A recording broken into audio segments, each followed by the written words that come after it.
इससे पहले परीक्षित महाराज एक प्रश्न भी पूछे थे सुखदेव जी को। बोले, गुरुदेव आपने मुझे जो वंश नवम अध्याय में वंश वर्णन सुनाए, इसमें वसुदेव की वंश के वंशावली में आपने बोले वसुदेव की एक पत्नी है रोहिणी, जिनके गर्भ से उनके संकर्षण आदि 7 पुत्र हो गए।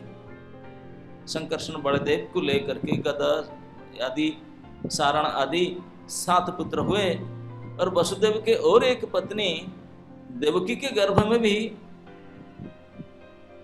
7 पुत्र हुए थे। एक फिर 8वां पुत्र श्रीहरि आए और एक बेटी हुई थी उनकी सुभद्रा करके, दोनों ही सुना दी।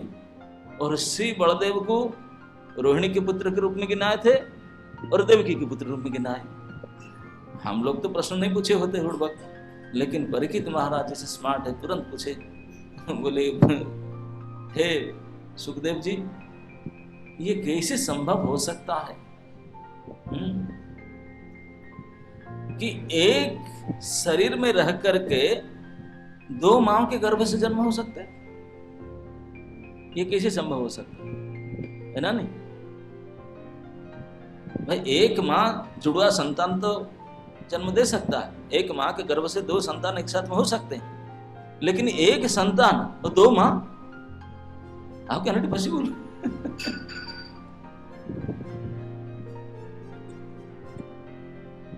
रोहिण्या स्तनया प्रोक्ता राम संकर्षणा त्वया देवकी गर्भ संबंध कुतो देहांतरंग बिना। अभी देह तो बदले ही नहीं, एक ही देह में रोहिणी की बेटा भी और बस देवकी के बेटा भी। ये तो भाई आजकल मेडिकल साइंस कितने ऊपर को चले गए, लेकिन समझ भी नहीं पाएंगे, करना तो दूर की बात है। 2 मां के गर्भ से एक बालक अभी है विद्यमान, एक ही शरीर में 2 मां है।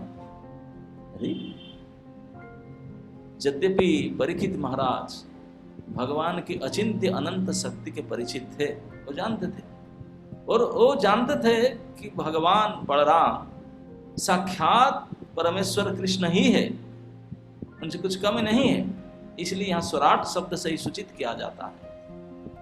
और अनंत शब्द में देश काल आदि से जिनको कोई सीमा से बंधन नहीं किया जा सकता, ऐसे अनंत और स्वराट मतलब साक्षात से भगवान है, और भगवान के शक्ति उनमें नहीं थे, तो भगवान तो कुछ भी कर सकते हैं। उनके लिए 2 माह से क्या 10-20 माह से भी एक साथ प्रकट होना कौन सी बड़ी बात नहीं है ना? उनके लिए कोई आश्चर्य कुछ होता ही नहीं उनके लिए, तो वो तो हो सकता है।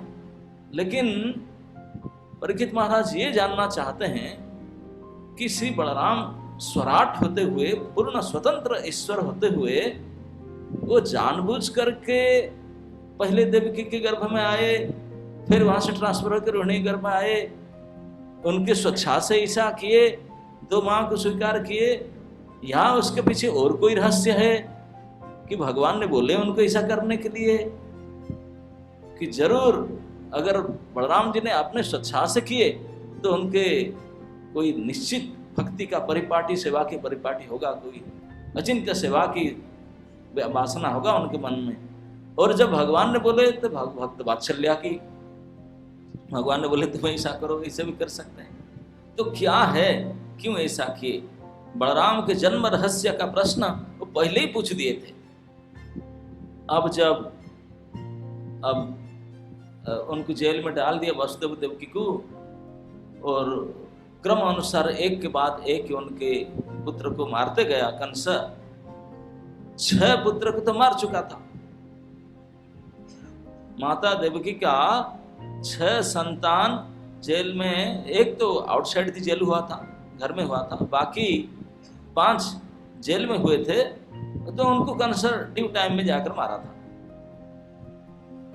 तो कंस को पक्का पता था, कैलेंडर में डेट एक्सपीरियंस हो गया था उनका, ठीक इस समय होगा, ऐसा तो होने वाला है, वो भी वेट कर रहा था।